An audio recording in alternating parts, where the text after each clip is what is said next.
ദൈവത്തിന്റെ പരിശുദ്ധമായ നാമം വാഴ്ത്തപ്പെടുമാറാകട്ടെ. വീണ്ടും കർത്താവിന്റെ പാദപീഠത്തിൽ ഈ വെർച്വൽ മീറ്റിംഗിൽ ആയിരിക്കാൻ കർത്താവ് നമുക്കൊരവസരം കൂടെ തന്നതോർത്ത് ദൈവത്തിന്റെ സ്തോത്രം ചെയ്യുന്നു. സൂമിലായിരിക്കുന്ന എല്ലാ പ്രിയപ്പെട്ടവർക്കും കർത്താവായ യേശു ക്രിസ്തുവിന്റെ നാമത്തിലുള്ളതായ സ്നേഹവന്ദനങ്ങളെ അറിയിക്കുന്നു. കർത്താവ് നമ്മെ അവിടങ്ങളിലായി പരിപാലിച്ചുകൊണ്ടിരിക്കുന്നല്ലോ. ശാരീരികവും മാനസികവുമായ ക്ലേശങ്ങൾ നമ്മുടെ ജീവിതത്തിൽ കടന്നു വരുമ്പോൾ നമുക്ക് ഓടി വന്ന് അഭയം പ്രാപിക്കാനുള്ളതായ ഒരു അഭയസ്ഥാനമാണ് നമ്മുടെ കർത്താവ്. കർത്താവിന്റെ അടുക്കിലേക്ക് ഓടി വരുമ്പോൾ അവിടെ നമുക്ക് ആശ്വാസമുണ്ട്. ദൈവവചനത്തിൽ കൂടെയും ആത്മാവിലും പ്രാർത്ഥനയിലും ഒക്കെ നമുക്ക് കർത്താവിങ്കിൽ നിന്ന് ആശ്വാസത്തിന്റെ അനുഭവം പ്രാപിപ്പാൻ ഇടയാകുമെന്നുള്ളത് നമ്മുടെ ജീവിതത്തിൽ ലഭിക്കാവുന്ന ഏറ്റവും വലിയ ഭാഗ്യപദവിയാണ്.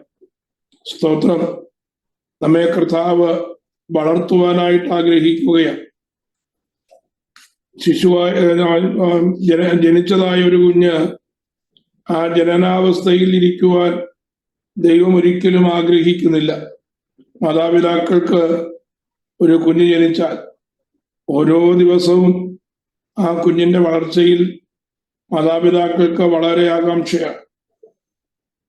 ഓരോ ഘട്ടത്തിലും സമയാസമയങ്ങളിൽ ആ ജീവിതഘട്ടങ്ങളിൽ കാണിക്കേണ്ടതായ വളർച്ചയുടെ ലക്ഷണങ്ങൾ ഒരു കുഞ്ഞിൽ കണ്ടില്ലെങ്കിൽ മാതാപിതാക്കൾക്ക് അതിയായ ജിജ്ഞാസയും ഉത്കണ്ഠയും ഉണ്ടാകുമെന്ന് മാത്രമല്ല, അതിന് റെമഡിയായിട്ട് ചെയ്യുവാൻ കഴിയുന്ന എല്ലാ കാര്യങ്ങളും ചെയ്യുവാനായിട്ട് അവർ പരിശ്രമിക്കും.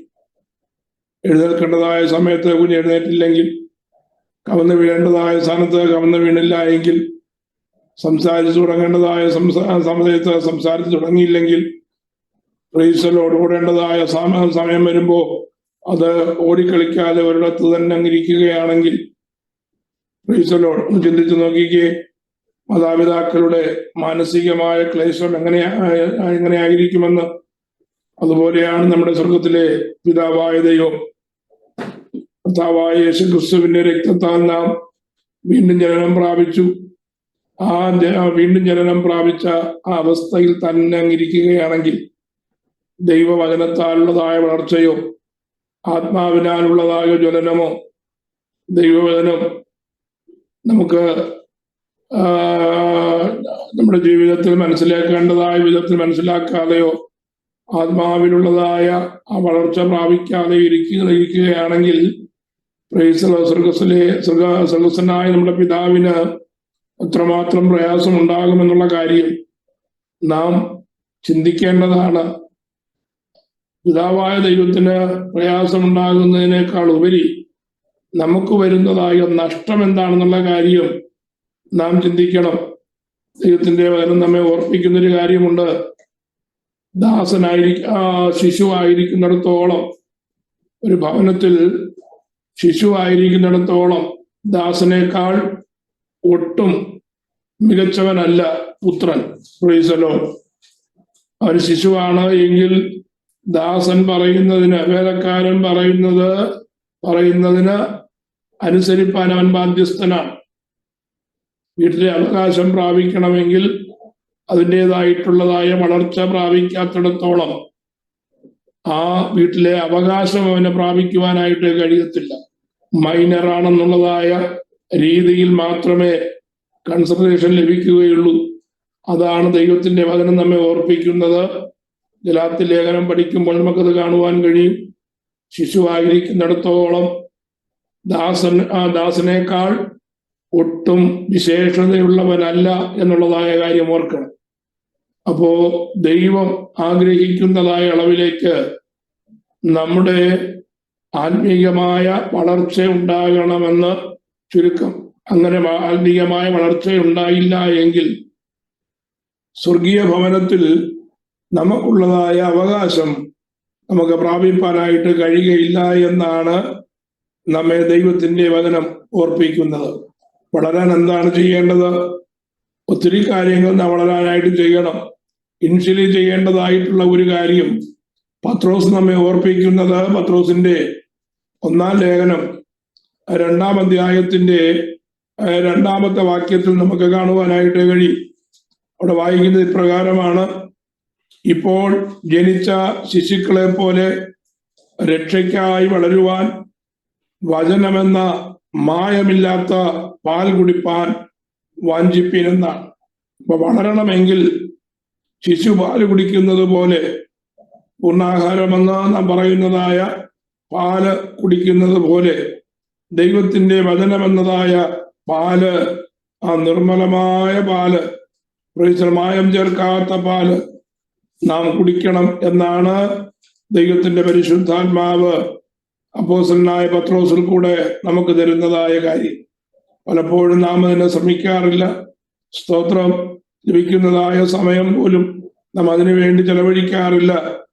വായിക്കും തോറും നമുക്ക് മനസ്സിലാക്കുവാൻ കഴിയാത്തതായ അനേക കാര്യങ്ങൾ ആഴങ്ങളിലേക്ക് നമുക്ക് ഇറങ്ങുവാനായിട്ട് കഴിയും. Price the Lord. നമ്മുടെ ജീവിതത്തിൽ വചന പഠനമെന്ന് പറയുന്നത്, വചന ധ്യാനമെന്ന് പറയുന്നത് വളരെ ആവശ്യമാണ്. ആത്മീകമായി വളരുവാൻ ദൈവം അതിനായി നമ്മെ സഹായിക്കട്ടെ. Price the Lord. നാം പഠിച്ചുകൊണ്ടിരിക്കുന്നതായ ആ വേദഭാഗത്തിലേക്ക് ഞാൻ നിങ്ങളുടെ ശ്രദ്ധയെ തിരിപ്പാനായിട്ട് ആഗ്രഹിക്കുകയാണ്. അന്ത്യകാല സംഭവങ്ങളാണല്ലോ, എൻഡ് ടൈം പ്രൊഫസീസ്, അന്ത്യകാല പ്രവചനങ്ങളാണ് നമ്മുടെ പഠനത്തിലെ പ്രധാനപ്പെട്ടതായ വിഷയം. അതാണ് നാം ഇപ്പോൾ പഠിച്ചുകൊണ്ടിരിക്കുന്നതായ കാര്യം. Price the Lord. അവിടെ നമ്മൾ അതിന്റെ ആമുഖത്തിൽ ചിന്തിപ്പാനായിട്ടിടയായി അന്ത്യകാല സംഭവങ്ങളായി 19 കൂട്ടം കാര്യങ്ങൾ ദൈവജനത്തിനും സ്വർഗത്തിലുമായിട്ട് നടക്കുന്നു എന്ന് നമുക്ക് കാണുവാനായിട്ട് കഴിയും. Price the Lord. അതിൽ 9 കൂട്ടം കാര്യങ്ങൾ നാം ചിന്തിച്ചു കഴിഞ്ഞു. സ്ക്രീനിൽ കാണുന്നത് പോലെ നാം ചിന്തിച്ചതായ 9 കൂട്ടം കാര്യങ്ങൾ ഞാൻ ജസ്റ്റ് നിങ്ങളുടെ ഓർമ്മയിലേക്ക് ഒന്ന് കൊണ്ടുവന്നിട്ട് 10-ാമത്തെ വിഷയത്തിലേക്ക് വരണമെന്നാണ് ഞാൻ താല്പര്യപ്പെടുന്നത്. ഒന്നാമതായി നാം ചിന്തിച്ചത് പരിശുദ്ധാത്മാവിന്റെ ഭൂമിയിൽ പരിശുദ്ധാത്മാവിനാലുള്ളതായ അഭിഷേകമാണ് നാം ഒന്നാമതായി കണ്ടത്. അത് എപ്പോഴാണ് നമുക്കറിയാം. കർത്താവിന്റെ സ്വർഗാരോഹണത്തിന് ശേഷം 10 ദിവസം കഴിഞ്ഞ് മർക്കോസിന്റെ മാളിക മുറിയിൽ കൂടിയിരിക്കുമ്പോൾ കർത്താവിന്റെ വാക്കനുസരിച്ച് കാത്തിരുന്നതായ 120 പേരുടെ മേൽ പരിശുദ്ധാത്മാവ് അതിശക്തിയോടെ ഇറങ്ങി വന്നതായി നമുക്ക് കാണുവാനായിട്ട് കഴിയും. കർത്താവ് പറഞ്ഞു, ഏറെ താമസിയാതെ നിങ്ങൾക്ക് പരിശുദ്ധാത്മാവ് കൊണ്ടുള്ളതായ സ്നാനം ലഭിക്കുമെന്ന് പറയുവാനായിട്ടിടയായി. Price the Lord. അഗ്നി സ്നാനമല്ല, പരിശുദ്ധാത്മാവിന്റെ സ്നാനം. Price the Lord. നമുക്ക് അത് ഒത്തിരി കൺഫ്യൂഷൻ ഉണ്ടാക്കുന്നതായ വിഷയമായി മാറരുത്. ഹല്ലേലൂയ. കർത്താവ് അഗ്നി സ്നാനത്തെ കുറിച്ച് ശിഷ്യന്മാരോട് പറഞ്ഞില്ല. ദൈവജനത്തിനുള്ളത് എന്താണ്? ആത്മാവിന്റെ സ്നാനമാണ്. Praise the Lord. എന്നാൽ ഹല്ലേലൂയ, അഗ്നിയാലുള്ളതായ ഒരു സ്നാനമുണ്ട്. അതെപ്പോഴാണ് ചോദിച്ചു കഴിഞ്ഞാൽ, ആത്മാവിനാലുള്ളതായ സ്നാനം ഏൽക്കാത്തതായ ലോകജനത്തിന്റെ മേൽ ദൈവം പകരുവാനിരിക്കുന്ന ന്യായവിധിയുടെ അനുഭവമാണ് അഗ്നിസ്നാനം എന്ന് ദൈവത്തിന്റെ വചനത്തിൽ നമുക്ക് പഠിക്കുവാനായിട്ട് കഴിയും. Price the Lord. ഫലം കായ്ക്കാത്തതിനെ ഒക്കെ എന്ത് ചെയ്യും? വെട്ടി തീയിലിടുമെന്നാണ് കർത്താവ് പറഞ്ഞത്. അപ്പൊ തീ കൊണ്ടുള്ള സ്നാനം എന്ന് പറയുന്നത് പരിശുദ്ധാത്മാവിനാലുള്ളതായ സ്നാനത്തെ അല്ല കുറിക്കുന്നത്. അഗ്നിസ്നാനം എന്ന് പറയുന്നത് ദൈവത്തിന്റെ വചനത്തിൽ ആദ്യോടന്തം ഉൽപ്പത്തി മുതൽ നോക്കിയാൽ നമുക്ക് ആ വേദപുസ്തക ചരിത്രത്തിൽ അഗ്നി കാണുന്നിടത്തെല്ലാം ദൈവത്തിന്റെ കോപം വെളിപ്പെടുന്നതായിട്ട് കാണുവാനായിട്ട് കഴിയും. Price the Lord. അപ്പോ ചോദിക്കും, ഏലിയാവിന്റെ ജീവിതത്തിൽ ഏലിയാവിന്റെ പ്രാർത്ഥനയുടെ ഫലമായി വെളിപ്പായി ഇറങ്ങി വന്നതായ അഗ്നി അത് കോപത്തിനാണോ? Price the Lord. അത് തന്നിൽ വിശ്വസിക്കാതെ തന്നിൽ നിന്ന് മാറിപ്പോയതായ തന്റെ ജനത്തിന് അടയാളമായിട്ടാണ് ദൈവം അത് അയക്കുവാനായിട്ടിടയായിട്ട് തീർന്നത്. ദൈവത്തിന് സ്തോത്രം. Price the Lord. ഇന്ന് പകലിൽ ഞാൻ പറയട്ടെ, നമുക്ക് പുതിയ നിയമത്തിൽ പരിശുദ്ധാത്മാവിനാലുള്ളതായ അഭിഷേകം പ്രാപിക്കേണ്ടതും ആത്മാവിനെ അനുസരിച്ച് നടക്കേണ്ടതും വളരെ ആവശ്യമായിരിക്കുന്നതായ കാര്യമാണ്. ഒന്നാമത്തെ വിഷയം നമ്മൾ ചിന്തിച്ചത് പരിശുദ്ധാത്മാവിനാലുള്ളതായ അഭിഷേകം, the age of holy spirit. ആ യുഗത്തിലാണ്, അല്ലെങ്കിൽ ആ പരിശുദ്ധാത്മ യുഗത്തിലാണ് ഇപ്പോൾ നാം ആയിരിക്കുന്നത്. രണ്ടാമത്തെ വിഷയമായി നമ്മൾ ചിന്തിച്ചത് doctrine of secret coming of Jesus Christ ആണ്. അതായത് കർത്താവായ യേശു ക്രിസ്തുവിന്റെ രഹസ്യ വരവിൻ്റെതായിട്ടുള്ള ഉപദേശം. തന്റെ കൽപ്പനകളെ അനുസരിച്ച് തനിക്കായി വേർതിരിഞ്ഞ് വിശുദ്ധിയോടെ നിർമ്മലതയോടെ വചനത്തിന്റെ വെളിച്ചത്തിൽ തങ്ങളെ തന്നെ ഒരുക്കി കാത്തിരിക്കുന്ന പുതിയ സഭയാകുന്നതായ ക്രിസ്തുവിന്റെ മണവാട്ടിയെ എടുക്കുവാനായിട്ട് കർത്താവ് സ്വർഗീയ ദൂതന്മാരുടെ അകമ്പടിയോടെ ബാലമേഘത്തിൽ മധ്യാകാശത്തിൽ വന്ന് സഭയെ ചേർക്കുന്നതായ ആ ഒരു അനുഭവമാണ് സീക്രട്ട് കമ്മിങ് അഥവാ റാപ്ചർ ഓഫ് ദ ചർച്ച്, അല്ലെങ്കിൽ സഭയുടെ ഉത്പ്രാപണം എന്ന് പറയുന്നത്. അതിനെക്കുറിച്ച് നാം വിശദമായി ചിന്തിപ്പാനായിട്ടിടയായി. ദൈവജനത്തെ തകർത്ത് കളയുവാൻ, ദൈവജനത്തെ ഉദ്ദേശത്തിൽ നിന്ന് മാറ്റിക്കളയുവാൻ, ദൈവജനത്തിന് വെച്ചിരിക്കുന്നതായ അതിശ്രേഷ്ഠമായ അനുഭവത്തിൽ നിന്ന് ദൈവജനത്തിന്റെ പ്രത്യാശയെ നഷ്ടപ്പെടുത്തുവാൻ ഇതിനെതിരായി വ്യാപരിക്കുന്ന ശക്തമായ ദുരുപദേശമുണ്ട്. കർത്താവിന്റെ സഭ അത് മഹാപീഡനത്തിൽ കൂടെ, മഹാകഷ്ടത്തിൽ കൂടെ കടന്നു പോകുമെന്ന് പഠിപ്പിക്കുന്നതായ പോസ്റ്റ് റെവല്യൂഷൻകാരുടെ ഉപദേശമാണ്. അതൊരിക്കലും നാം അത് പിൻപറ്റുവാനായിട്ടിടയായിട്ട് തീരരുത് എന്ന് നാം വിശദമായി അത് പഠിച്ചപ്പോൾ നമ്മൾ ചിന്തിച്ചതാണ്. മൂന്നാമത് ദൈവജനത്തിന്റെ ശുദ്ധീകരണമാണ്. സ്വർഗത്തിലെ തീക്കടൽ നമ്മൾ പഠിച്ച കാര്യമാണ്. നാലാമത് വിശുദ്ധന്മാരുടെ ന്യായവിധിയെ കുറിച്ച് നാം പഠിച്ചതായ കാര്യമാണ്. നാലാമത് ന്യായവിധിയെല്ലാം ക്രിസ്തുവിന്റെ ന്യായാസനത്തിന് മുമ്പിൽ നാം നിൽക്കേണ്ടതാകുന്നു എന്നുള്ളത് നാം പഠിച്ച വിഷയമാണ്. എന്തിനു വേണ്ടിയാണ് വിശുദ്ധന്മാരുടെ ന്യായവിധി? അത് അഞ്ചാമത്തെ വിഷയമാണ്. വിശുദ്ധന്മാർക്കുള്ളതായ പ്രതിഫലം വിഭജനം ചെയ്യുന്നതായ, വിഭാഗിക്കുന്നതായ സമയമാണ്. അപ്പോ ഓരോരുത്തരും ചെയ്യുന്നതായ പ്രവൃത്തികൾക്കൊത്തവണ്ണമുള്ളതായ പ്രതിഫലം കർത്താവിങ്കൽ നിന്ന് നാം പ്രാപിക്കുമെന്നും, പ്രധാനമായും 5 കിരീടങ്ങൾ നമുക്ക് വേണ്ടി ഒരുക്കപ്പെട്ടിട്ടുണ്ട് എന്നും നാം വിശദമായി ചിന്തിപ്പാനായിട്ടിടയായിട്ട് തീർന്നു. ഹല്ലേലൂയ. അതെ, ഒരുവൻ ശരീരത്തിലിരിക്കുമ്പോൾ ചെയ്യുന്നത് നല്ലതാകിലും തീയതാകിലും അതിന്റെ ഫലം അനുഭവിക്കേണ്ടതിന് എഴുന്നേറ്റ് വരുമെന്നുള്ളത് എല്ലാ ജനത്തിനും ഉള്ളതായ വിഷയമാണ്. എന്നാൽ വിശുദ്ധ ജനത്തിന് പ്രൈസ് ദി ലോർഡ് അവരവർ ചെയ്യുന്നതായ പ്രവൃത്തിക്കൊത്തവണ്ണം പ്രതിഫലം ലഭിക്കുമ്പോൾ, നല്ല പ്രതിഫലം ലഭിക്കേണ്ടതിന് നാം കർത്താവിന് വേണ്ടി പ്രവർത്തിക്കുന്നവരായിരിക്കണം. നിലനിൽക്കുന്നതായ ഫലവുമായി, നിലനിൽക്കുന്നതായ റിസൾട്ടുമായി നാം ദൈവത്തിന്റെ മുമ്പിൽ കടന്നു ചെല്ലണമെന്നാണ് ദൈവം ആഗ്രഹിക്കുന്നത്. ആറാമത് നമ്മൾ ചിന്തിച്ചത് സ്വർഗത്തിൽ ഒരു യുദ്ധം ഉണ്ടാകുന്നതായ കാര്യമാണ്. വെളിപ്പാട് പുസ്തകം 12-ാം അധ്യായത്തിൽ ആ യുദ്ധത്തെ കുറിച്ച് ഞാൻ വിവരിക്കണ്ടല്ലോ. ആ യുദ്ധത്തിൽ സാത്താന് തോൽവി സംഭവിച്ച് അവൻ എന്നേക്കുമായി തന്റെ ഇരിപ്പിടം, സ്വർഗത്തിലുള്ളതായ അവന്റെ ഇരിപ്പിടം നഷ്ടപ്പെട്ട് ഭൂമിയിലേക്ക് വെട്ടേറ്റ് വീഴുന്നതായ സന്ദർഭമാണ് ആറാമതായി നാം ചിന്തിച്ചതായ സ്വർഗത്തിലെ യുദ്ധം. ഏഴാമത് നാം കാത്തിരിക്കുന്നതായ കുഞ്ഞാടിന്റെ കല്യാണം. Price the Lord. നമ്മെ കർത്താവ് കാന്തയായി, മണവാട്ടിയായി തിരഞ്ഞെടുത്തിരിക്കുമ്പോ ആ കാന്തനുമായിട്ടുള്ളതായ വേളി ഏഴാമത്തെ വിഷയമായി, വളരെ പ്രധാനപ്പെട്ടതായ വിഷയമായി നമ്മളത് പഠിച്ചതാണ്.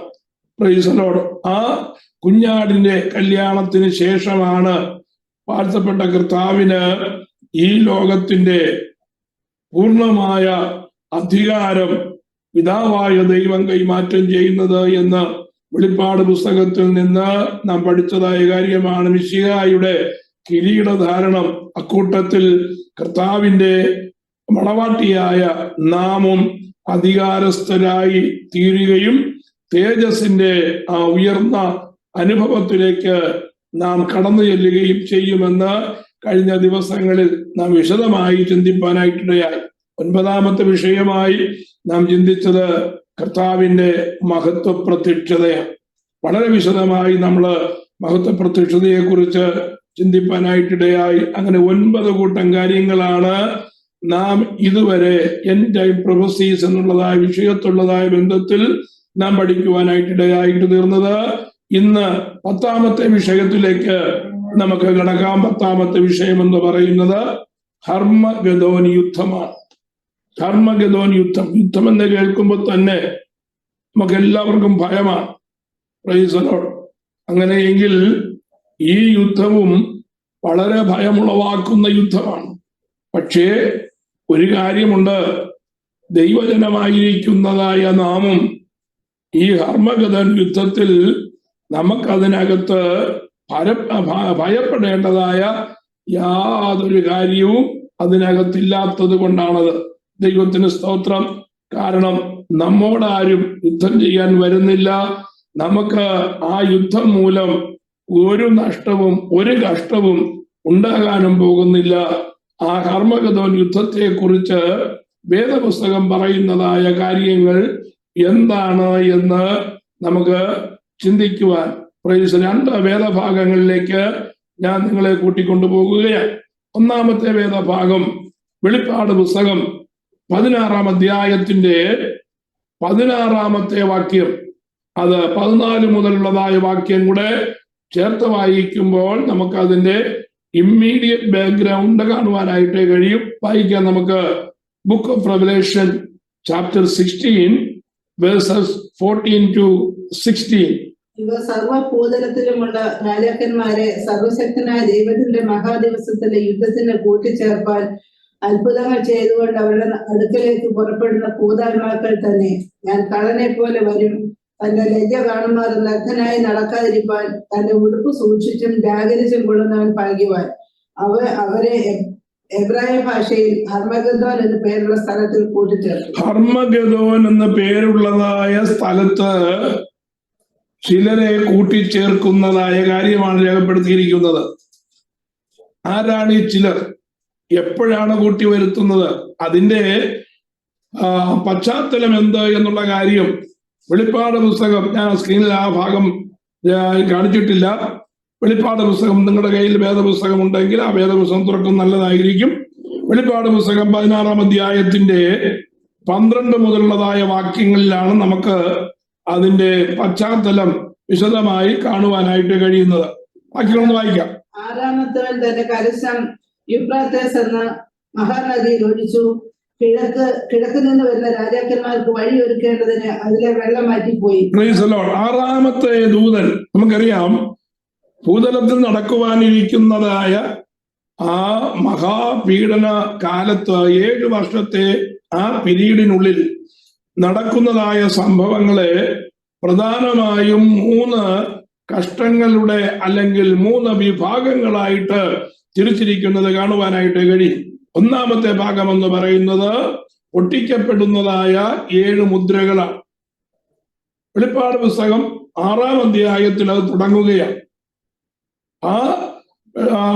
അതിന് 6 മുദ്രകളും 7 മുദ്രകളിൽ 6 മുദ്രയും പൊട്ടിച്ചതിന് ശേഷം അടുത്തത് ആരംഭിക്കുന്നതായ അടുത്ത സംഭവം എന്ന് പറയുന്നത് പ്രൈസ് ദി ലോർഡ്, മുദ്രകൾക്ക് ശേഷം വരുന്നത് കാഹളങ്ങളാണ്. 7 കാഹളങ്ങൾ ഊതുവാനായിട്ട് തയ്യാറായി നിൽക്കുന്ന 7 ദൂതന്മാരെ യോഹന്നാൻ നമുക്ക് കാണിച്ചു തരികയാണ്. യോഹന്നാൻ അത് ദൈവം കാണിച്ചു കൊടുക്കുകയാണ്.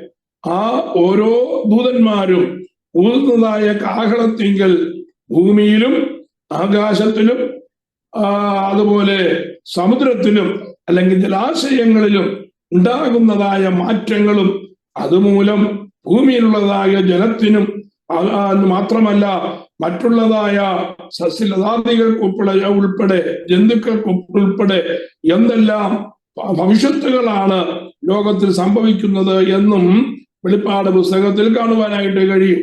കാഹളങ്ങൾ ഊതിയതിനു ശേഷം ഒടുവിൽ വരുന്നതായ സെക്ഷൻ എന്ന് പറയുന്നത് ദൈവത്തിന്റെ ക്രോധകലശങ്ങൾ ദൂതന്മാർ ഭൂമിയിലേക്ക് എറിയുന്നതായ സംഭവമാണ്. 7 കലശങ്ങൾ, അത് ദൈവത്തിന്റെ ക്രോധ കലശങ്ങൾ എന്നാണ് അതിന് പറഞ്ഞിരിക്കുന്നത്. ഭൂമിമേൽ ചൊരുവാനിരിക്കുന്നതായ ദൈവത്തിന്റെ ക്രോധം. Price the Lord.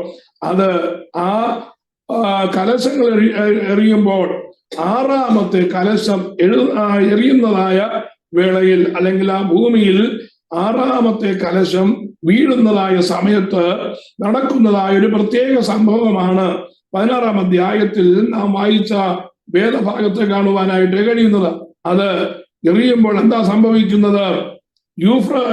യൂഫ്രട്ടീസ് എന്നതായ ആ വലിയ മഹാനദിയിലാണ് അത് ഒഴിക്കുന്നതെന്നാണ് അവിടെ രേഖപ്പെടുത്തിയിരിക്കുന്നത്. വീഴുന്നത് അവിടെയാണ്. എന്തിനാണത് അവിടെ ഒഴിക്കാൻ കാരണം? അത് ഒഴിക്കുമ്പോൾ ആ നദി വറ്റി വരണ്ടു പോകുവാനായിട്ടിടയാകും. എന്തിനു വേണ്ടിയാണ്? ദൈവം ഏതെങ്കിലും ഒരു പ്രവൃത്തി ചെയ്യുന്നെങ്കിൽ, അത് ശിക്ഷയായാലും അതല്ല രക്ഷയായാലും ഗുണമായാലും ദോഷമായാലും, ദൈവം ചെയ്യുന്നതായ ഓരോ പ്രവൃത്തിക്കും പിന്നിൽ ദൈവത്തിനൊരു ഉദ്ദേശമുണ്ട്. Price the Lord. അത് ദൈവത്തെ അനുസരിക്കാത്തവർക്ക് തിന്മയായി വരുമ്പോൾ, ദൈവത്തെ അനുസരിക്കുന്നവർക്ക് അത് നന്മയായി ഭവിപ്പാനായിട്ടിടയാകും. ദൈവത്തിന്റെ ഒരു പ്രവൃത്തിയും ദൈവത്തെ അനുസരിക്കുന്നവർക്ക് തിന്മയായി ഭവിക്കുകയില്ല എന്ന് ദൈവത്തിന്റെ വചനം നമ്മെ ധൈര്യത്തോടുകൂടെ ഓർപ്പിക്കുകയാണ്. Praise the Lord. അതുകൊണ്ട് നമ്മുടെ ദൈനംദിന ജീവിതത്തിൽ നാം അറിയാതെ നമുക്ക്, അല്ലെങ്കിൽ നാം ഇച്ഛിക്കാത്തതായ ദോഷം, ഇച്ഛിക്കാത്തതായ സങ്കടം, ഇച്ഛിക്കാത്തതായ ഞെരുക്കം കടന്നു വരുമ്പോ അതിൽ നാം ഓർത്ത് പരിതപിക്കേണ്ടതായ കാര്യമില്ല. ദൈവം അത്, നാം ദൈവത്തെ സ്നേഹിക്കുന്നു എങ്കിൽ അതൊരിക്കലും നമുക്ക് തിന്മയ്ക്കായിട്ടല്ല, അതിന്റെ പിന്നിൽ നന്മയുടെ ഒരു വഴി ദൈവം ഒരുക്കി വെച്ചിട്ടുണ്ട് എന്ന് നാം മനസ്സിലാക്കണം. ഒറ്റ കാര്യം മാത്രമേ ഉള്ളൂ. റോമാലേഖനത്തിൽ നാം വായിക്കുന്നത് പോലെ, ദൈവത്തെ സ്നേഹിക്കുന്നവർക്ക്, നിർണയപ്രകാരം വിളിക്കപ്പെട്ടിരിക്കുന്നവർക്ക് സകലതും എന്തായിത്തീരുന്നു? നന്മയ്ക്കായി അത് കൂടി വ്യാപരിപ്പിക്കുകയാണ്. Price the Lord. അതുകൊണ്ട് താൽക്കാലികമാകുന്നതായ വേദനയാകട്ടെ, താൽക്കാലികമാകുന്ന ഞെരുക്കമാകട്ടെ, താൽക്കാലികമാകുന്ന കഷ്ടതയാകട്ടെ, എന്ത് വിഷയവുമാകട്ടെ, ആ വിഷയത്തെ ഓർത്ത് ദൈവജനം ഭാരപ്പെടരുത്. ദൈവജനം പ്രാർത്ഥന നീട്ടിവെക്കരുത്. ദൈവജനം പ്രാർത്ഥന മാറ്റിവെക്കരുത്. പ്രാർത്ഥന കുറച്ചു കളയരുത്. അവിശ്വാസം നമ്മുടെ ജീവിതത്തിൽ കടന്നു വരുവാൻ ഇടയായിട്ട് തീരരുത്. Praise the Lord. ദൈവം അത് നന്മയ്ക്കായി തീർക്കുമെന്നാണ് ദൈവത്തിന്റെ വചനം പറയുന്നത്. അപ്പൊ ഈ മഹാനദിയിൽ ഈ ക്രോധകലശം വീണ് കഴിഞ്ഞപ്പോ എന്താ സംഭവിച്ചത്? നദി വറ്റി വരണ്ടുപോയി. എന്തിനാ നദിയിലെ വെള്ളം വറ്റിയത്? Price the Lord. നദിയിലെ വെള്ളം വറ്റിയതിന് പിന്നിൽ ഹല്ലേലൂയ, കിഴക്ക് നിന്ന് വരുന്നതായ രാജ്യങ്ങൾ ഇസ്രായേൽ ദേശത്ത് അവർക്കെതിരെ യുദ്ധത്തിനായി വരേണ്ടതിന് പാത ഒരുക്കേണ്ടതിന് വേണ്ടിയാണ് ആ നദിയിലെ വെള്ളം വറ്റിച്ചു കളഞ്ഞത് എന്ന് നമുക്ക് കാണുവാനായിട്ട് കഴിയും. അതിലെ വെള്ളം വറ്റിപ്പോയി. പിന്നെ മഹാസർപ്പത്തിന്റെ വായിൽ നിന്നും, മൃഗത്തിന്റെ വായിൽ നിന്നും, കള്ളപ്രവാചകന്റെ വായിൽ നിന്നും തവളയെ പോലെ 3 അശുദ്ധാത്മാക്കൾ പുറപ്പെടുന്നത്. 3 വ്യക്തിത്വങ്ങളെ നമുക്ക് ഇവിടെ കാണുവാനായിട്ട് കഴിയും. ഏതൊക്കെയാണ് ഈ 3 വ്യക്തിത്വങ്ങൾ? ദൈവത്തിന്റെ തൃത്വം, പിതാവ്, പുത്രൻ, പരിശുദ്ധാത്മാവ് എന്ന ദൈവിക തൃത്വത്തിന് സമാന്തരമായി സാത്താന്യ തൃത്വമാണ് നമുക്കിവിടെ കാണുവാനായിട്ട് കഴിയുന്നത്. Price the Lord. അത് 1 സാത്താൻ, 2 പ്രൈസ് ദി ലോർഡ് എതിർ ക്രിസ്തു, 3 കള്ളപ്രവാചകൻ. ഇത് 3ഉം യഥാക്രമം പിതാവ്, പുത്രൻ, പരിശുദ്ധാത്മാവ് എന്നുള്ളതായ ആ ദൈവിക തൃത്വത്തിന്റെ ഇമേജായി, അല്ലെങ്കിൽ ദൈവിക തൃത്വത്തിന് സമാന്തരമായി നിൽക്കുന്ന സാത്താന്യ തൃത്വമാണ് എന്ന് കാണുവാനായിട്ട് കഴിയും. അപ്പോൾ എന്താ സംഭവിക്കുന്നത്? ഈ 6ാമത്തെ കലശം എറിയപ്പെടുമ്പോ മഹാനദിയിലെ വെള്ളം വറ്റുന്നത് കൂടാതെ ഇതിന്റെ വായിൽ നിന്ന് അശുദ്ധാത്മാക്കൾ പുറപ്പെടുകയാണ്. തവളകളായി കണ്ടാൽ അറയ്ക്കുന്നതായ ഒരു ജീവിയായ തവളയായി ഇത് പുറപ്പെടുകയാണ്. ആരുടെ നാവിൽ നിന്ന്? ഒന്ന്, സാത്താന്റെ നാവിൽ നിന്ന്; രണ്ട്, എതിർ ക്രിസ്തുവിന്റെ വായിൽ നിന്ന്; മൂന്ന്, അതുപോലെ കള്ളപ്രവാചകന്റെ വായിൽ നിന്ന് പുറപ്പെടുന്നതായ 3 തവളകൾ യോഹന്നാൻ കാണുകയാണ്. ഈ തവളകൾ എന്താണെന്നുള്ള കാര്യവും അവിടെ നാം വേറെ ഒരിടത്തും വ്യാഖ്യാനത്തിനായിട്ട് പോകണ്ട. അവിടെ തന്നെ അത് വ്യാഖ്യാനമായി നൽകിയിരിക്കുകയാണ്, പൊരുൾ തിരിച്ച് നൽകിയിരിക്കുകയാണ്. തവളയെ പോലെ 3 അശുദ്ധാത്മാക്കൾ പുറപ്പെടുന്നത് ഞാൻ കണ്ടു. അശുദ്ധാത്മാക്കളാണ്. അതെന്താണ് അതിന്റെ ഉദ്ദേശം? അതിന്റെ ഉദ്ദേശം എന്ന് പറയുന്നത് വായിക്കാം 14-ാമത്തെ വാക്യം. ഇവർ സർവഭൂതലത്തിലുമുള്ള രാജാക്കന്മാരെ സർവശക്തനായ ദൈവത്തിന്റെ മഹാദിവസത്തിന്റെ യുദ്ധത്തിന് കൂട്ടിച്ചേർപ്പാൻ അത്ഭുതങ്ങൾ ചെയ്തുകൊണ്ട് അവരുടെ അടുക്കിലേക്ക് പുറപ്പെടുന്ന ഭൂതാത്മാക്കൾ തന്നെ. Price the Lord. ഭൂതലത്തിലുള്ള എല്ലാ ഭൂതലത്തിലുള്ള രാജാക്കന്മാരെ സർവശക്തനായ ദൈവത്തിന്റെ മഹാദിവസത്തിലെ യുദ്ധത്തിന് കൂട്ടിച്ചേർപ്പാൻ അത്ഭുതങ്ങൾ ചെയ്തുകൊണ്ട് അവരുടെ അടുക്കലേക്ക് പുറപ്പെടുന്ന ഭൂതാത്മാക്കൾ തന്നെ. Price the Lord. അപ്പോ ഭൂമിയിൽ നടക്കുന്നതായ അത്ഭുതങ്ങളും അടയാളങ്ങളും ആ സമയത്ത് ഒരുപക്ഷെ വർദ്ധിച്ച തോതിൽ വെളിപ്പെടത്തക്ക വിധത്തിലായിരിക്കും സംഭവങ്ങളുടെ പോക്ക്. ശ്രദ്ധിക്കേണ്ടതായ ഒരു വലിയ വിഷയം നമുക്കിവിടെ ഉണ്ട്. Price the Lord. അത്ഭുതങ്ങളും അടയാളങ്ങളും എന്ന് കേൾക്കുമ്പോ ഇന്നും ജനം ആ ദിക്കിലേക്ക്, അത് എവിടെയുണ്ടോ അവിടേക്ക് ഭ്രാന്ത് പിടിച്ചവരെ പോലെ പരക്കം പാഞ്ഞടുക്കുന്നതായ ഒരു സ്വഭാവ വിശേഷം ഇന്നുമുണ്ട്, അത് എക്കാലത്തുമുണ്ട്. Price the Lord. പക്ഷേ ദൈവരാജ്യത്തിന്റെ സുവിശേഷം എന്ന് പറയുന്നത്, അല്ലെങ്കിൽ പുതിയ നിയമത്തിൽ രക്ഷയുടെ സുവിശേഷം എന്ന് പറയുന്നത് അത്ഭുതത്തിൽ അധിഷ്ഠിതം അല്ല എന്ന് നമ്മൾ മനസ്സിലാക്കണം. അത്ഭുതങ്ങൾ കാണിച്ചും അടയാളങ്ങൾ കാണിച്ചും കർത്താവിങ്കലേക്ക് ജനത്തെ ആകർഷിക്കുവാൻ പുതിയ നിയമത്തിൽ പ്രമാണം ഇല്ല എന്നുള്ള കാര്യം നാം വളരെ വ്യക്തമായി മനസ്സിലാക്കേണ്ടതായ കാര്യമാണ്. കർത്താവ് അങ്ങനെ ഒരു ശുശ്രൂഷ, അങ്ങനെ ഒരു ദൗത്യമല്ല അപ്പോസ്തലന്മാർക്ക് ഏൽപ്പിച്ചത്. അപ്പോസ്തലന്മാർക്ക് ഏൽപ്പിച്ചതായ പുതിയ നിയമ ശുശ്രൂഷയുടെ ആ മോഡൽ എന്താണെന്ന് ചോദിച്ചാൽ അത് 2 ഭാഗത്തും നമുക്ക് കാണുവാൻ കഴിയും. ഏറ്റവും പ്രധാനമായി കാണുന്നത് മത്തായിയുടെ സുവിശേഷം 28-ാം അധ്യായം അതിന്റെ 18 മുതലുള്ളതായ വാക്യങ്ങളാണ്.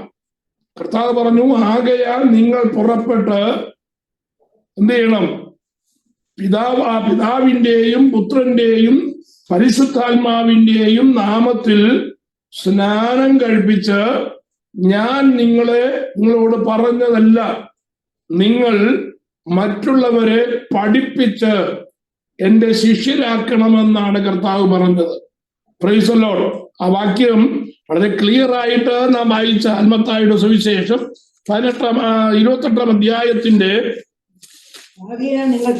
ആകയാൽ നിങ്ങൾ പുറപ്പെട്ട് പിതാവിന്റെയും പുത്രന്റെയും പരിശുദ്ധാത്മാവിന്റെയും നാമത്തിൽ സ്നാനം കഴിപ്പിച്ചും ഞാൻ നിങ്ങളോട് കൽപ്പിച്ചതൊക്കെ പ്രമാണിപ്പാൻ തക്കവണ്ണം ഉപദേശിച്ചും കൊണ്ട് സകല ജാതികളെയും ശിഷ്യരാക്കിക്കൊള്ളുവിൻ.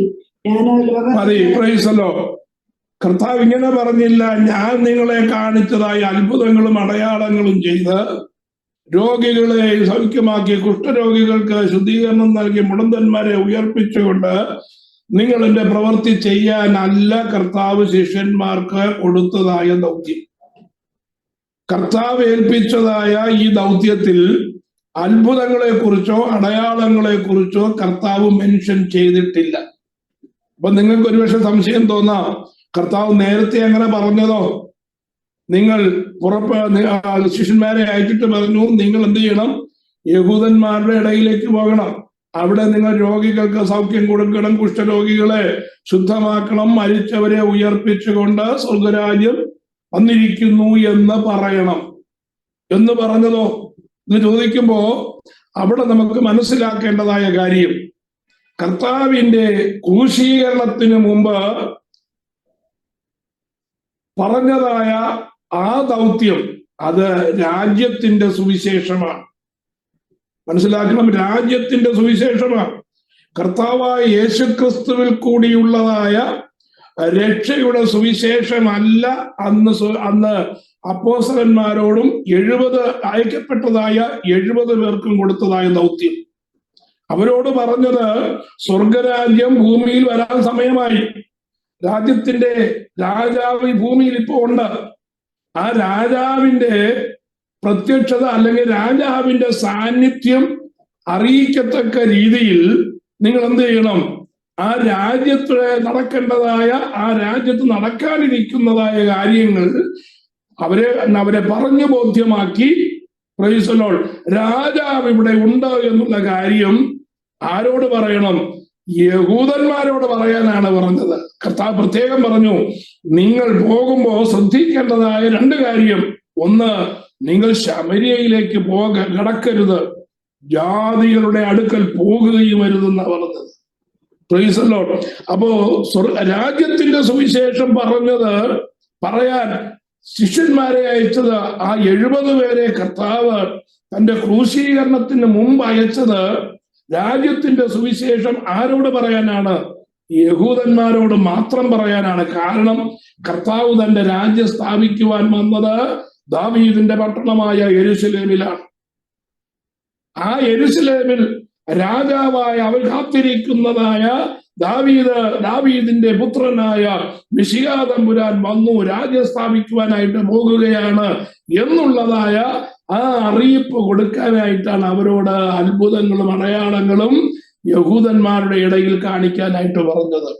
ആ ശുശ്രൂഷയല്ല കർത്താവിന്റെ ആ മഹാദൗത്യമായി ശിഷ്യന്മാർക്ക് കൊടുത്തത്. ശിഷ്യന്മാർക്ക് കൊടുത്ത കാര്യം, നിങ്ങൾ എന്ത് ചെയ്യണം?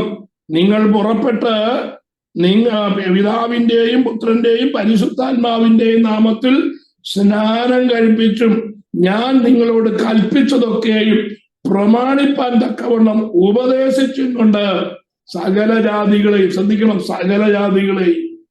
അപ്പൊ അവിടുത്തെ ആ ഡൊമിനിയൻ മാറി, ആ ലൊക്കേഷൻ മാറി. ആ യഹൂദന്മാർ എന്ന് പറയുന്ന ആ ഇട്ടാവട്ടത്തുള്ളതായ ഇസ്രയേലി ദേശത്തു നിന്ന്, അല്ലെങ്കിൽ ഗലീലയും യഹൂദ്യയും ഉൾപ്പെടുന്നതായ, അല്ലെങ്കിൽ കൂടിയാൽ ഒരുപക്ഷെ ആ കിഴക്കൻ യോർദാനിലുള്ളതായ ആ പ്രദേശവും കൂടെ ഉൾപ്പെടുന്നതായ ആ ഭാഗത്തേക്കാണ് അവരെ അയച്ചതെങ്കിൽ, ഇപ്പോൾ കർത്താവ് പറയുന്നത്, നിങ്ങൾ ആ ഭാഗത്ത് മാത്രം ഒതുങ്ങി നിൽക്കേണ്ടവരല്ല, ഭൂമിയുടെ അറ്റത്തോളവും പോകണം. എന്ത് ചെയ്യണം?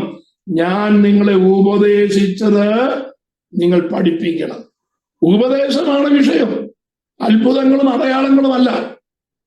പുതിയ നിയമത്തിന്റെ ശുശ്രൂഷ എന്ന് പറയുന്നത്, രക്ഷയുടെ സുവിശേഷം എന്ന് പറയുന്നത് അത്ഭുതങ്ങളിലും അടയാളങ്ങളിലും വിശ്വസിക്കാനല്ല കർത്താവ് പറഞ്ഞത്. പ്രൈസ്. അത്ഭുതങ്ങളും അടയാളങ്ങളും ഒക്കെ നടക്കും, അതൊന്നും തെറ്റെന്നല്ല ഈ പറഞ്ഞതിന്റെ കാര്യം.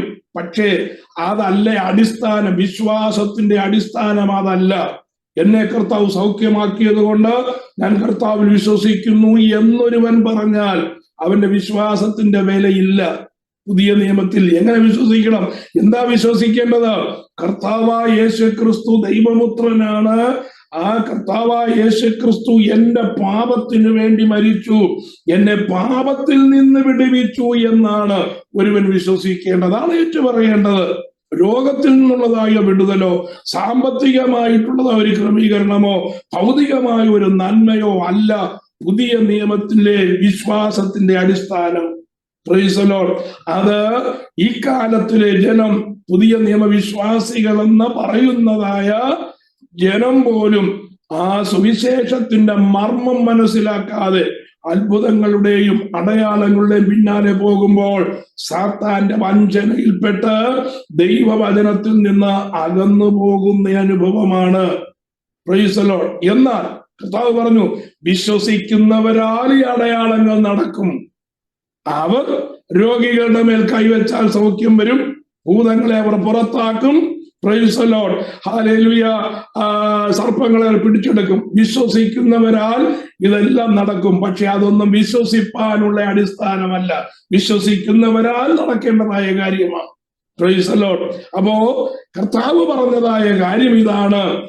നമ്മൾ വായിച്ചതായ വേദഭാഗത്തേക്ക് വരുമ്പോ അത്ഭുതങ്ങളും അടയാളങ്ങളും കാണിച്ചുകൊണ്ട് ഈ അശുദ്ധാത്മാക്കൾ എന്ത് ചെയ്യും? ലോകത്തുള്ളതായ സകല രാജാക്കന്മാരെയും അവർ വശീകരിക്കും. വശീകരിച്ച് അവരെ യുദ്ധത്തിനായി ദൈവജനത്തിനെതിരെ, ദൈവജനം എന്ന് പറയുമ്പോ ഇസ്രായേലിനെതിരെ യുദ്ധത്തിന് അവരെ കൂട്ടിവരുത്തും. എവിടെ?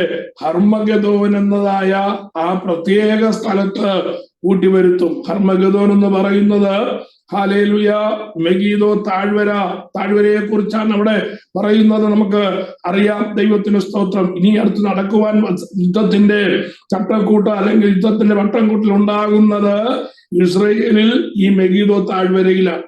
അവിടേക്ക് കിഴക്കൻ രാജ്യങ്ങളെല്ലാം കടന്നു വരേണ്ടതിന് എന്ത് ചെയ്യും? അവിടെ അവരെ വശീകരിച്ച് കൊണ്ടുവരുന്നതായ സംഭവമാണ് രേഖപ്പെടുത്തിയത്. അതിന്റെ പശ്ചാത്തലമാണ് വെളിപ്പാട് പുസ്തകത്തിൽ നാം വായിച്ചതായ 16-ാം അധ്യായത്തിന്റെ ആ പ്രത്യേകമായ ഭാഗം. അവിടെ തുറന്നുള്ളതായ വാക്യം വായിക്കുമ്പോൾ 16-ാം അധ്യായത്തിന്റെ 16-ാമത്തെ വാക്യത്തിൽ നാം വായിക്കുന്നു. വായിക്കാം. അവ അവരെ ഇബ്രായ ഭാഷയിൽ ഹർമഗദോൻ എന്ന പേരുള്ള സ്ഥലത്തിൽ കൂട്ടിച്ചേർത്തു. ദൈവത്തിന് സ്തോത്രം. Price the Lord. അപ്പോ ആ സ്ഥലത്തേക്ക് കൂട്ടിവരുത്തുന്നത് ആരൊക്കെയാണ് അവിടെ വരുന്നത് എന്നുള്ള കാര്യം നമുക്ക് വേദപുസ്തകത്തിൽ കാണുവാനായിട്ട് കഴിയും. അവിടെ വരുന്നതായ 10 രാജ്യങ്ങളെ കുറിച്ച് ഞാൻ നേരത്തെ ഒരിക്കൽ നിങ്ങളോട് പറയുവാനായിട്ടിടയായി. അത് ജസ്റ്റ് വീണ്ടും നിങ്ങളുടെ ഓർമ്മയിലേക്ക് ഞാൻ നിങ്ങളെ കൊണ്ടുവരാം. 83-ാം സങ്കീർത്തനത്തിന്റെ 6 മുതൽ 8 വരെയുള്ളതായ വാക്യങ്ങളിൽ അവിടെ കാണുന്നത് 1 ടബർനാക്കിൾസ് ഓഫ് ഏദോം, 2 ഇസ്മയേലിയർ, 3 മോവാബ്യർ, 4 ഹഗരിയർ, 5 ഗെബൽ, 6 അമ്മോൻ, 7 അമാലേക്ക്, 8 ഫിലിസ്റ്റൈൻസ്, 9 സോദോമിലെ ജനം, 10 അശൂര്യർ. ഈ 10 രാജ്യങ്ങളാണ് ഇസ്രായേലിനെതിരെ കൂടി വരുന്നവരിൽ പ്രധാനികൾ. ദൈവത്തിന് സ്തോത്രം. പ്രധാനപ്പെട്ടതായ 10 രാജ്യങ്ങൾ അടങ്ങിയതായ ഈ ഫെഡറേഷൻ ഉണ്ടാകുമെന്നാണ് ഞാൻ കഴിഞ്ഞ ആഴ്ചയും പറഞ്ഞത്. Price the Lord. ഞാനത് വിശദീകരിക്കാനായിട്ട് ആഗ്രഹിക്കുന്നില്ല. ഈ 10 രാജ്യങ്ങളുടെ തലവനായിട്ടാണ് വരുവാനിരിക്കുന്നതായ എതിർ ക്രിസ്തു വെളിപ്പെടുന്നത്. എതിർ ക്രിസ്തുവിന്റെ നേതൃത്വത്തിൽ ഈ 10 രാജ്യങ്ങൾ വന്ന് ഇസ്രായേലിനെതിരെ യുദ്ധം പ്രഖ്യാപിക്കുമ്പോ പ്രൈസ് ദി ലോർഡ് ഒരു കാര്യം ശ്രദ്ധിക്കണം. വളരെ പണ്ടെങ്ങോ ആരംഭിച്ച ഒരു യുദ്ധത്തിന്റെ അവസാനത്തെ സ്റ്റേജാണത്. Price the Lord. എന്നാ ആ യുദ്ധം ആരംഭിച്ചത് റിബേക്കയുടെ ഉദരത്തിലാണ്. ഇസഹാക്കിന്റെ ഭാര്യയായ റിബേക്ക, അവൾ പ്രൈസ് ദി ലോർഡ് പ്രസവിക്കാതെ മച്ചിയായിരുന്നപ്പോ ഇസഹാക്ക് അവൾക്ക് വേണ്ടി പ്രാർത്ഥിച്ചു. ദൈവം അവളുടെ ഗർഭത്തെ തുറന്നു. Price the Lord. അവൾ ഗർഭം ധരിച്ചു. ഉദരത്തിൽ 2 കുഞ്ഞുങ്ങൾ തിക്കുവാനായിട്ടിടയായി. വേദന കൊണ്ട് സഹിക്കുവാൻ കഴിയാതെ വന്നപ്പോ റിബേക്ക എന്ത് ചെയ്തു?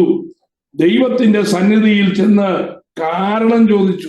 ഇസഹാക്ക് പ്രാർത്ഥിച്ചിട്ടാണല്ലോ ഞാൻ ഗർഭം ധരിച്ചത്, പക്ഷേ എനിക്ക് ഈ വേദന എന്താ വരാൻ കാരണമെന്ന് ദൈവത്തോട് അവൾ കാര്യം ചോദിക്കുവാനായിട്ട് ചെന്നു. ദൈവം എന്ത് ചെയ്തു?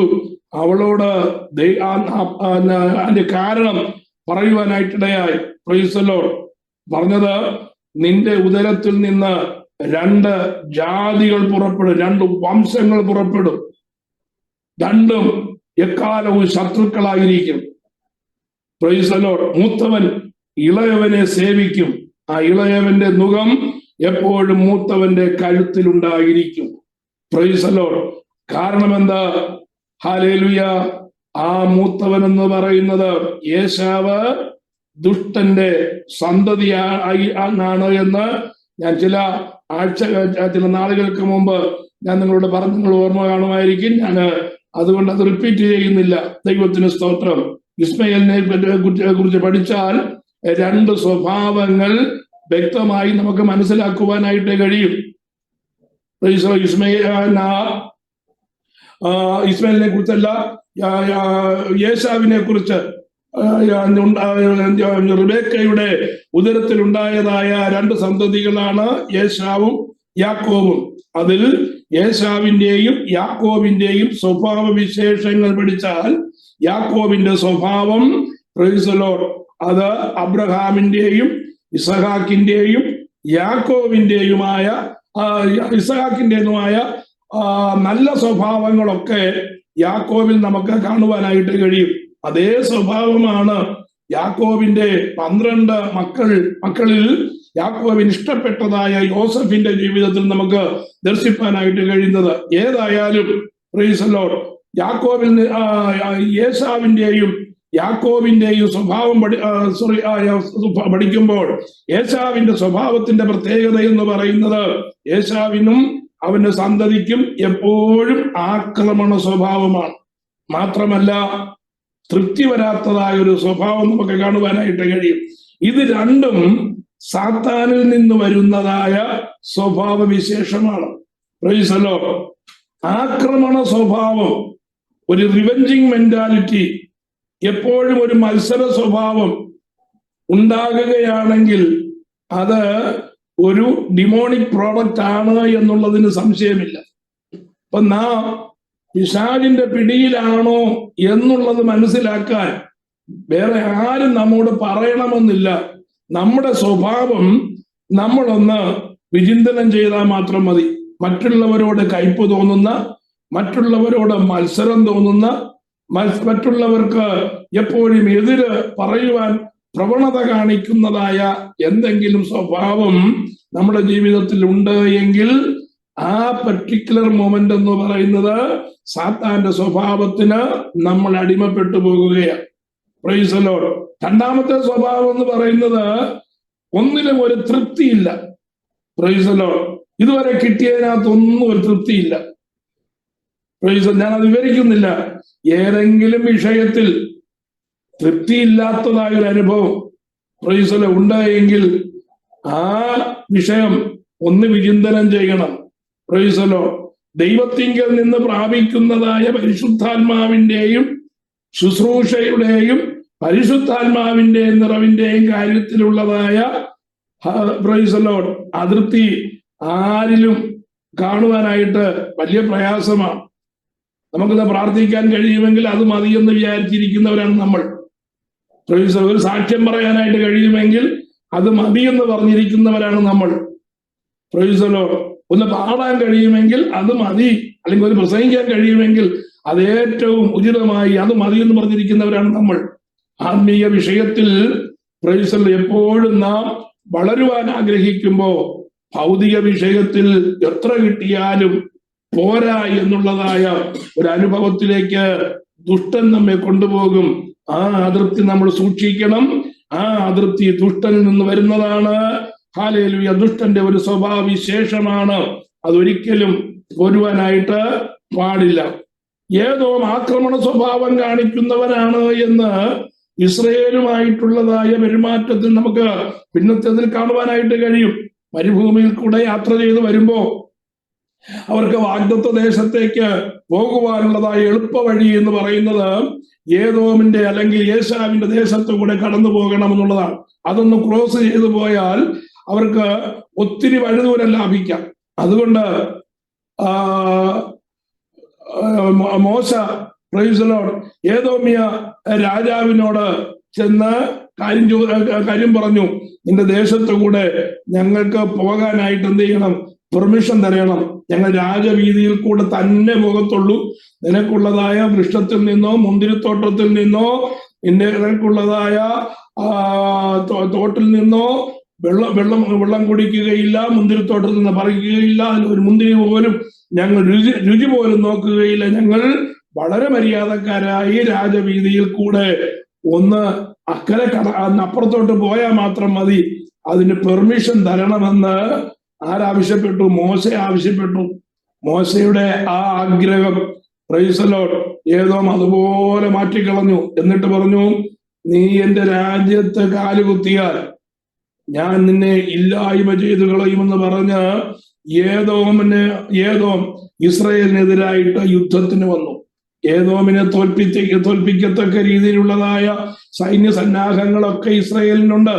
പക്ഷേ യഹോവയായ ദൈവം മോശയോട് പറഞ്ഞു, നീ ഒരിക്കലും ഏതോമിനെതിരെ യുദ്ധത്തിന് പോകരുത്. കാരണം ഏതോം നിന്റെ സഹോദരനാണ്. അതുകൊണ്ട് ഏതോമിനെതിരെ നീ യുദ്ധത്തിന് പോകരുതെന്ന് പറഞ്ഞു. അന്ന് ദൈവം ഏതോമിനോട് ക്ഷമിച്ചു. പക്ഷേ ഏതോം ഇസ്രായേലിനോടുള്ളതായ പക, റിബേക്കയുടെ ഉള്ളിൽ നിന്ന് ആരംഭിച്ചതായ ആ പക നൂറ്റാണ്ടുകൾ കഴിഞ്ഞിട്ടും ആ പക വിട്ടുമാറിയില്ല. ആ പക ഇന്നും നിൽക്കുകയാണ്. Praise the Lord. ഇസ്രായേലിനെതിരായി നിൽക്കുന്നതായ ഏദോമിന് വരുന്നതായ അല്ലെങ്കിൽ ഏശാവിന്റെ സന്തതിക്ക് വരുന്നതായ ദോഷമെന്ത് എന്ന് പ്രൈസ് ദി ലോർഡ് വേദപുസ്തകത്തിലെ ആദ്യത്തെ പ്രവചന പുസ്തകമായ ഓബദ്യാവ് പ്രവചിച്ചിരിക്കുകയാണ്. വേദപുസ്തകത്തിലെ ആദ്യത്തെ പ്രവചന പുസ്തകമാണ് ഓബദ്യാവ്. ഏറ്റവും ചെറിയ, പഴയ നിയമത്തിലെ ഏറ്റവും ചെറിയ പുസ്തകം കൂടിയാണ്. ഒരേ ഒരു അധ്യായം മാത്രമേ ഓബദ്യാവ് എന്ന് പറയുന്നതായ പുസ്തകത്തിനുള്ളൂ. ഓബദ്യാവ് എന്ന് പറയുന്നതായ പ്രവാചകന് യഹോവയായ ദൈവം കൊടുത്തതായ അരുളപ്പാട് ഇസ്രായേലിന്റെ ശത്രുവായ ഏദോമിന് വരുവാനിരിക്കുന്നതായ ന്യായവിധിയെ കുറിച്ച് രേഖപ്പെടുത്തിയിരിക്കുന്നതായ പ്രവചന പുസ്തകമാണ് ഓബദ്യാവിന്റെ പ്രവചനം.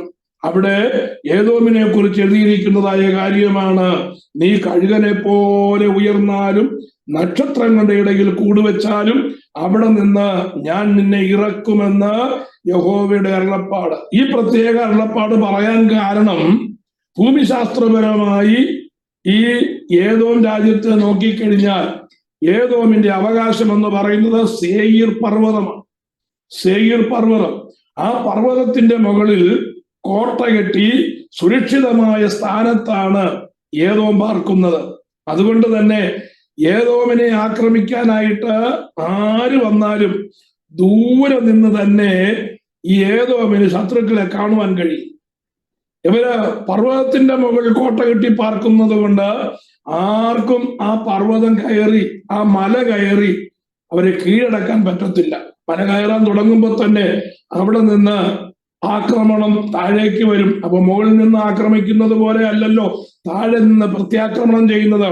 അങ്ങനെ പ്രത്യാക്രമണം ചെയ്യാൻ പറ്റാത്തത് കൊണ്ട് ശത്രുക്കൾക്ക് ഏദോമിനോട് അടുക്കുവാനായിട്ട് കഴിയത്തില്ല. അതുകൊണ്ട് തന്നെ ഏദോമിന്റെ ഉള്ളത്തിൽ ഭയങ്കര ഹുങ്കാണ്. എന്താ ഹുങ്ക്? ഈ ലോകത്തിലുള്ളതായ ഒരു രാജ്യവും ഞങ്ങളെ ഒന്നും ചെയ്യത്തില്ല എന്നുള്ളതായ ആ വലിയ അഹങ്കാരം അവന്റെ ഹൃദയത്തിൽ വന്നു. ആ അഹങ്കാരമാണ് ദൈവജനത്തിനെതിരെ അവൻ പ്രയോഗിപ്പാനായിട്ട് അന്നും ഇന്നും പ്രയോഗിപ്പാനായിട്ട് ഇരിക്കുന്നത്. Price the Lord.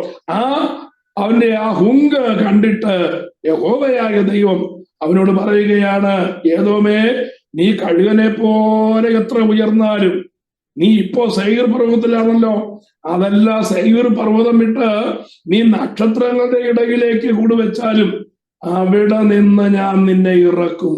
Price the Lord. നിനക്ക് വരുന്നതായ ശിക്ഷാവിധി ഉണ്ട്. ആ ശിക്ഷാവിധി വരാനിരിക്കുന്നതേ ഉള്ളൂ. എന്റെ ജനമായ ഇസ്രായേലിനെതിരെ നീ കാണിക്കുന്നതായ ഓരോ പ്രവർത്തിക്കും എന്തുണ്ട്? കരുതിക്കൂട്ടി വെക്കുന്നതായ ശിക്ഷയുടെ അനുഭവങ്ങൾ, ന്യായവിധിയുടെ അനുഭവങ്ങളുണ്ട്. അത് വരുവാനിരിക്കുന്നതേ ഉള്ളൂ. അത് നീ എപ്പോഴാ വരുന്നത്? അത് പ്രൈസ് ദി ലോർഡ് കർത്താവിന്റെ മഹത്വ പ്രത്യക്ഷതയിൽ സംഭവിപ്പാനിരിക്കുന്നതായ കാര്യമാണത്. Hallelujah, price the Lord. അപ്പോ ദൈവജനത്തിനെതിരായി കടന്നു വരുന്നതായ ശത്രുക്കളുടെ കൂട്ടത്തിൽ അതിന്റെ നേതൃസ്ഥാനത്താണ് ഏതോ നിൽക്കുന്നത്. മറ്റ് 9 രാജ്യങ്ങളും ഏതോ ഉയർത്തുന്നതായ കൊടിക്കീഴിൽ അവർ ഏക ഹൃദയത്തോടെ അണിനിരന്നുകൊണ്ട് എല്ലാവരും കൂടെ ഉയർത്തുന്നതായ ഒരു ഭരണാധികാരിയുടെ നിഴലിൽ എന്ത് ചെയ്യുന്നു? ഇസ്രായേലിനെതിരായിട്ട് യുദ്ധം ചെയ്യുവാനായിട്ട് വരുമ്പോൾ പ്രൈസ് ദി ലോർഡ് ആ ഏദോമിനെതിരെ അല്ലെങ്കിൽ ദൈവജനത്തിനെതിരെ ദൈവം ചെയ്യുന്നതായ ശത്രു സംഹാരമാണ് നമുക്ക് കാണുവാൻ കഴിയുന്നത്. അതിന്റെ ലക്ഷണമായി അതിന്റെ പ്രാവചനിക വചനമായി നമുക്ക് യെശയ്യാവിന്റെ പുസ്തകം 63 അധ്യായത്തിന്റെ 1, 2, 3 വാക്യങ്ങളും കൂടെ വായിച്ച് ഞാൻ ഇന്നത്തെ ചിന്ത അവസാനിപ്പിക്കുകയാണ്. Price the Lord. ഏദോമിൽ നിന്ന് രക്താംബരം ധരിച്ചുകൊണ്ട് ബൊസ്രയിൽ നിന്ന് വരുന്നവരിവനാർ പശ്ചാത്തലനായി ശക്തിയുടെ മാഹാത്മ്യത്തിൽ നടകൊള്ളുന്നവരിവനാർ നീതിയെ അറിയിച്ചെയ്യുന്നവനും രക്ഷിപ്പാൻ വല്ലഭനുമായി ഞാൻ തന്നെ. Price the Lord. ശ്രദ്ധിക്കണമേ, നമ്മുടെ ചിന്താ വിഷയം എന്ന് പറയുന്നത് 10ാമത്തെ വിഷയമാണ്. ഏതാണ്? ഹർമഗദോൻ യുദ്ധമാണ് നമ്മുടെ വിഷയം. ഹർമഗദോനിൽ ശത്രു രാജ്യങ്ങളെല്ലാം കൂടെ കൂടിച്ചേരുമെന്ന് നമ്മൾ നേരത്തെ വായിച്ചു. ആരുടെ നേതൃത്വത്തിലാണ് വരുന്നത്? ഏദോമിന്റെ നേതൃത്വത്തിലാണ് വരുന്നത്. ഈ 10 രാജ്യങ്ങളും അതിന്റെ സഖ്യശക്തികളും എല്ലാവരും കൂടെ ഈ സാത്താന്റെ വായിൽ നിന്നും എതിർ ക്രിസ്തുവിന്റെ വായിൽ നിന്നും അതുപോലെ കള്ളപ്രവാചകന്റെ വായിൽ നിന്നും വരുന്നതായ ദൂഷണവാചകങ്ങൾ കേട്ട് വശീകരിക്കപ്പെട്ട് ഇവരെല്ലാവരും കൂടെ ഹർമഗദോനിൽ ഒന്നിച്ചു വരുമ്പോ എന്താ സംഭവിക്കുക? കർത്താവ് തന്റെ വിശുദ്ധന്മാരുമായി ഇറങ്ങി വരും. എവിടേക്ക്? Price the Lord. ആ ഒലിവുമലയിലേക്ക് ഇറങ്ങി വരും. ഇറങ്ങി വരുമ്പോ അടുത്ത് നടക്കുവാൻ പോകുന്നതാണ് ആ ഹർമഗദോനിൽ കൂടിയിരിക്കുന്നതായ സകല ശക്തികളോടുമുള്ളതായ വ്യക്തിപരമായിട്ടുള്ള യുദ്ധം. Price the Lord. ആ യുദ്ധത്തിന്റെ പ്രത്യേകത നമുക്ക് വെളിപ്പാട് പുസ്തകം 19 അധ്യായത്തിൽ വായിപ്പാനായിട്ട് കഴിയും.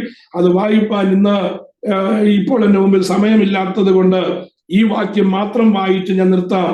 കർത്താവ് ഒലിവുമലയിലേക്ക് വരുമ്പോ അവിടെ നിന്ന് താൻ ഏകനായി ആദ്യം ഏദോമിലേക്ക് പോകും. ഏദോമിൽ സംഹാരം നടത്തിയതിനു ശേഷം തിരിച്ചു വരുന്നതായ നമ്മുടെ കർത്താവിനെ പ്രവാചകനായ യെശയ്യാവ് വെളിപ്പാടിൽ കണ്ടുകൊണ്ട് എഴുതിയിരിക്കുന്നതായ വേദഭാഗമാണ് യെശയ്യാ പ്രവചനം 63 അധ്യായത്തിന്റെ 1, 2, 3 വാക്യങ്ങൾ. ഏദോമിൽ നിന്ന് രക്താംബരം ധരിച്ചുകൊണ്ട് ബൊസ്രയിൽ നിന്ന് വരുന്നു ഇവനാർ. ആ ഏദോമിലേക്ക് അല്ലെങ്കിൽ ഇസ്രായേലിന്റെ ആജീവനാന്ത ശത്രുവായിരുന്നതായ ഏദോമിനെ നിഗ്രഹിച്ച് ഏദോമിനെ തോൽപ്പിച്ച് ആ യുദ്ധക്കളത്തിൽ നിന്ന് വരുന്നതായ യുദ്ധവീരനായ കർത്താവ്. ഇവിടെയാണ് കർത്താവ് ദാവീദിന്റെ കുലത്തിലെ സിംഹം എന്ന് പറയുന്ന ആ സ്വഭാവ വിശേഷത്തിന് കാരണക്കാരനാകുന്നത്. സിംഹത്തിന്റെ പ്രത്യേകത എന്താണ്? തനിക്കെതിരെ വരുന്നതായ സകല മൃഗങ്ങളെയും അത് കടിച്ചു കീറി നാമാവശേഷമാക്കുക എന്നുള്ളതാണ് സിംഹത്തിന്റെ സ്വഭാവം. നമ്മുടെ കർത്താവ് യഹൂദയിലെ സിംഹമാണ്. Praise the Lord. ആ സിംഹത്തിന്റെ സ്വഭാവം ഇതുവരെ വെളിപ്പെട്ടിട്ടില്ല. ഇതുവരെ കുഞ്ഞാടിന്റെ സ്വഭാവമാണ്. പക്ഷേ സിംഹത്തിന്റെ സ്വഭാവം എന്നാ വെളിപ്പെടുന്നത്? ആ ഹർമഗദോനിൽ വെച്ച് കർത്താവിന്റെ സിംഹത്തിന്റെ സ്വഭാവം വെളിപ്പെടുകയാണ്. താനാണ് രാജാവ്. തന്റെ ജനത്തിനെതിരെ യുദ്ധം ചെയ്യുന്നതായ ഏദോമിൽ അല്ലെങ്കിൽ ആ സഖ്യത്തെ മുഴുവനും നിഗ്രഹിച്ചനന്തരം ആ യുദ്ധക്കളത്തിൽ നിന്ന് വരുന്നതായ കർത്താവിന്റെ വിവരണമാണിത്. വസ്ത്രാലങ്കൃതനായി തന്റെ ശക്തിയുടെ മാഹാത്മ്യത്തിൽ നടകൊള്ളുന്നോരിവനാർ നീതിയെ അരുളി ചെയ്യുന്നവനും രക്ഷിപ്പാൻ വല്ലഭനുമായ ഞാൻ തന്നെ. നിന്റെ ഉടുപ്പ് ചുവന്നിരിക്കുന്നതെന്ത്?